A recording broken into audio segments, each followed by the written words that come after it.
Olá a todos. Nosso grupo irá apresentar o trabalho sobre o tema Auditoria de Controle de Hardware.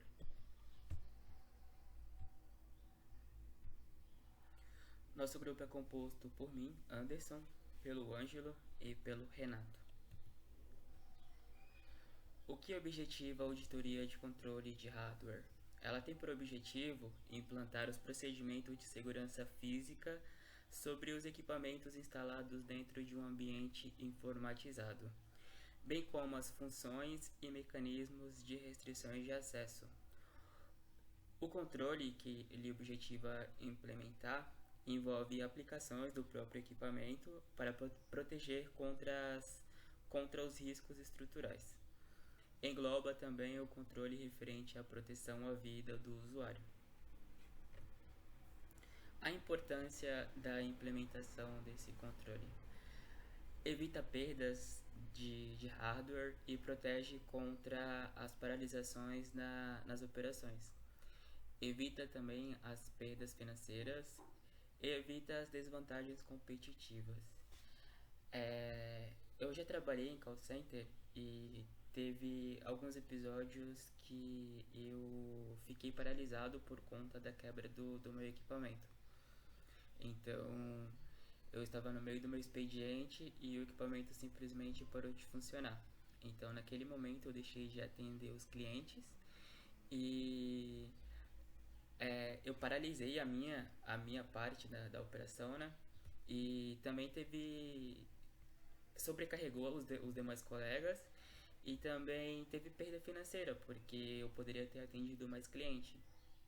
Então, se tivesse um controle efetivo naquela empresa, naquele momento, talvez poderia ter evitado. Claro que foi uma pessoa dentre várias outras pessoas, mas se ocorre com mais pessoas naquele momento, poderia ter um lucro mais, um prejuízo mais significativo. E também quando comecei a estudar sobre esse tema, eu comecei a pensar nesse momento atual que nós vivemos, de pandemia, da maioria das pessoas trabalhando em home office. Eu tenho trabalhado home office já faz cerca de um ano e meio, desde que começou a pandemia. E até o momento o meu PC está perfeito. Contudo, ele não tem um controle de auditoria, não é auditado. A empresa ao qual eu trabalho ela não busca o equipamento ou faz a troca para fazer a manutenção. Então, a partir do momento que o computador apresentar algum problema, o meu notebook apresentar algum problema, eu acredito que vai trazer prejuízos para a empresa, porque eu posso tá corrigindo um bug em produção e o cliente pode ficar na mão por 2, 3 dias, que é o tempo deles me mandarem um equipamento novo. Então é um ponto que as empresas talvez não tenham olhado nesse momento o qual vivemos. Seria um ponto importante a ser levado para as demais. Inclusive eu levei esse ponto para os meus superiores. O processo de controle de hardware. Esse processo ele envolve dois tipos, que são os processos físicos e os automatizados. Esses processos físicos ele orienta sobre o procedimento de manuseio dos equipamentos. Já os automatizados, eles representam um controle construído junto com o equipamento pelo fabricante, que ajudam a descobrir e controlar erros que surgem no próprio equipamento. O significado de controle de hardware para os auditores significa que eles estão assegurando que a execução das instruções dadas às máquinas através dos programas irão funcionar corretamente, conforme o padrão, conforme o orientado. Também acreditam que sem os procedimentos de controle de hardware, os auditores teriam dificuldade em levantar o modus operandi do hardware do ambiente de informática. Ou seja, não teria como ter certeza que o hardware vai fazer exatamente aquilo que está proposto a ser feito. É necessário que seja feito um inventário de hardware para fazer o checklist das funcionalidades, está tudo ocorrendo perfeitamente. Então é necessário a verificação de todos os hardware do ambiente de informática, a verificação automática dos recursos construídos no hardware ou até mesmo adicionados conforme a utilização. É necessário fazer também um diagnóstico da BIOS, dos processadores, do sistema operacional e a linguagem, do fabricante ou modo e séries, do monitor e a resolução, das placas de modem, som, entre outras coisas. É necessário, como eu havia dito antes, que haja uma padronização nesse controle.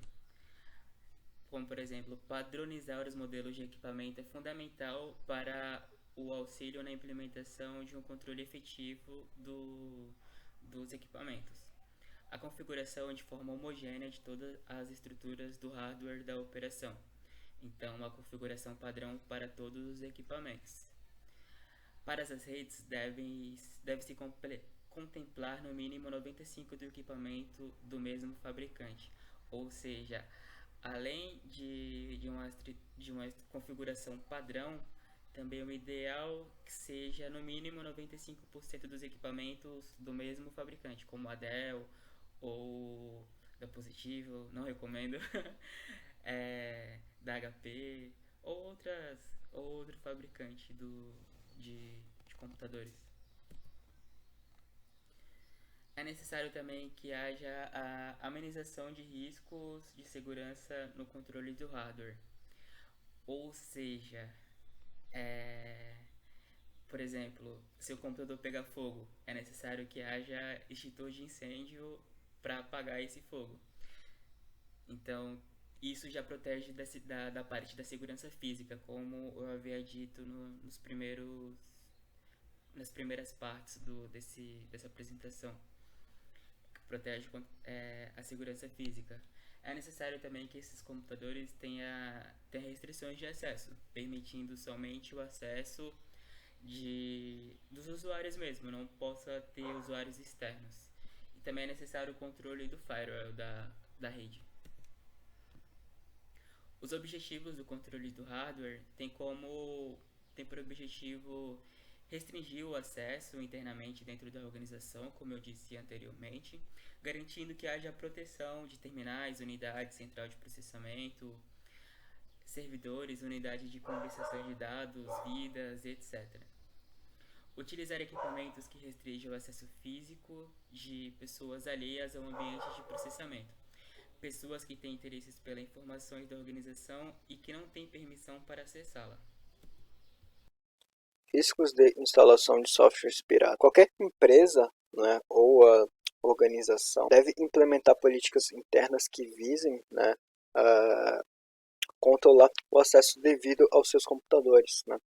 Porque qualquer usuário, seja ele mal intencionado, seja ele descuidado ou até mesmo leigo, né, pode efetuar de software pirata na máquina, né, ou até mesmo software sem licença, caso posteriormente, né, esse mesmo computador seja auditado, caso haja, né, evidência, houve uso de um software pirata, né, a empresa ou a organização, né, dona desse computador sofre pesadas multas, fora processos, né, pelo uso indevido do mesmo, pagando multas de até 3.000 vezes o valor comercial desse produto. Então, dependendo do tamanho da empresa, né, pode facilmente ser levada à falência pelo uso indevido de software. Programas de levantamento de controles internos de hardware. A fim de facilitar o levantamento de dados para a efetividade de controles internos do ambiente de hardware da empresa, os seguintes checklists podem ser aplicados. C1. Controles de acesso físico ao ambiente de informática. C2. Controle de acionamento e desligamento de máquinas. C3. Controle de acesso físico a equipamentos de hardware, periféricos e de transporte. C4. Localização e infraestrutura do CPD. C5. Controle de backup e offsite. C6. Controles de aquisição e disposição do equipamento. C7. Controle sobre o ambiente e informações com relação a definição da plataforma de hardware, software, esse sistema operacional e os riscos inerentes, controle sobre os recursos instalados, garantia de integridade de transmissão.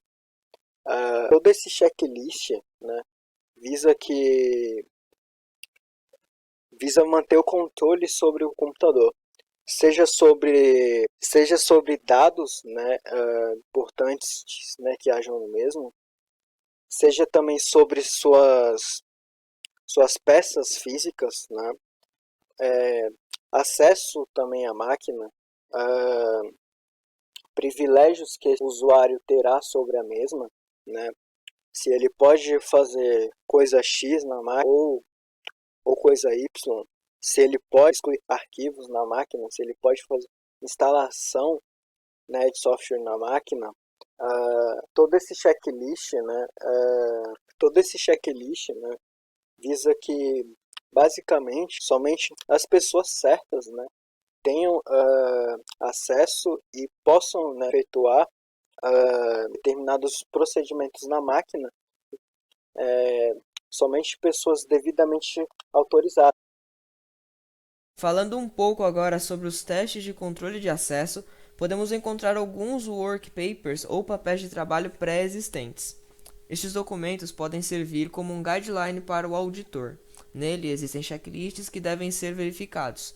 Podemos dividir esses itens em duas categorias: os programas de auditoria de acesso lógico e os programas de auditoria de política de segurança de acesso. Vejamos um pouco sobre eles. Quando falamos de segurança de acesso lógico, os questionamentos que devem ser respondidos são: há políticas de segurança estabelecidas que forneçam de forma geral diretrizes e formas de implementação de normas de segurança? Nesse item validamos se existe a estrutura básica necessária para a aplicação das normas. Isso engloba a noção das normas pelos usuários e funcionários, monitoramento do cumprimento das normas pela administração e também a revisão periódica destas, para assegurar que elas ainda estão adequadas para o processo. E no outro questionamento nós exploramos a existência de rotinas e processos estabelecidos para atribuição ou modificação do nível de acesso. Nessa parte é verificada a capacidade da administração de conceder acessos dos usuários aos processos, assim como a rastreabilidade das ações de um determinado usuário dentro do sistema. E sobre a auditoria de políticas de segurança de acesso, podemos nos concentrar no seguinte questionamento: há algum software de controle de acesso em uso para restringir os acessos de usuários somente aos recursos computadorizados necessários para executar suas funções? Esse item garante que a concessão e monitoramento dos acessos seja acessível e administrada apenas pelos funcionários autorizados para tal. Mudando um pouco o nosso foco agora para as funções do suporte técnico, nós podemos dividi-las também em duas categorias: as funções rotineiras e as funções esporádicas. Alguns exemplos das funções rotineiras que temos são o gerenciamento de helpdesk, socorro aos problemas de instalação de redes, monitoramento das ocorrências dos problemas diversos, treinamento dos usuários de software, revisão preventiva dos equipamentos e a substituição dos equipamentos antigos. Já nas funções esporádicas, nós podemos citar o redimensionamento de banco de dados, instalação de softwares utilitários, manutenção dos sistemas operacionais, instalação dos upgrades, avaliação de softwares para fins de compras e a padronização dos recursos de TI. Por fim, os principais objetivos da auditoria de suporte técnico são constatar se os recursos de alta tecnologia da empresa estão sendo utilizados adequadamente, e também se os recursos estão contribuindo para o aumento de valor da empresa. Muito obrigado pela atenção. Essa foi a nossa apresentação sobre auditoria de controle de hardware.